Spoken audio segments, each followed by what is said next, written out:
আমাদের আন্দোলন সংগ্রাম শেষ হয়নি। আমরা ফ্যাসিবাদ মুক্ত হয়েছি। গণতন্ত্র কিন্তু এখনো আমাদের হাতের নাগালে না। সম্ভাবনা কতটুকু বলতে চাই না। পুরানা দিনের একটি গানের কথা মনে করতে চাই। আজ পরে সেই গানটি, এই পথ চলা যদি শেষ না হতো কেমন হতো বলো।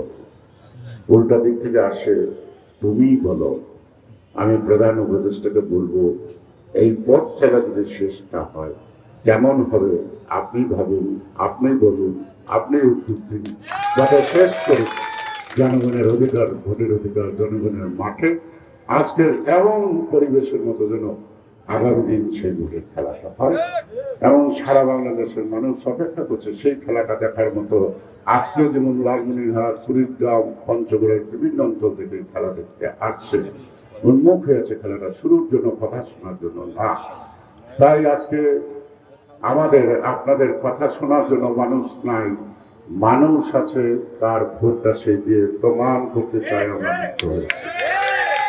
মানুষ সংস্কার কম বুঝে, বুঝে জিনিসপত্রের দাম বেশি। জিজ্ঞেস করে মানুষ চিৎকার দেয়, মাদক মুক্ত দেশ কবে হবে? মানুষ চিৎকার দেয় কবে সন্ত্রাস মুক্ত দেশ হবে? সুতরাং মানুষ এত বড় বড় সংস্কার কম বুঝে, কারণ সেই সংস্কারের মধ্যে তারা অভাব দিতে না। সেই সংস্কার কাদের জন্য দরকার? যারা দাঁড়িয়ে পরিচালনা করে, তারা মুক্ত মনের লোক, তারা স্বার্থ পর না হোক।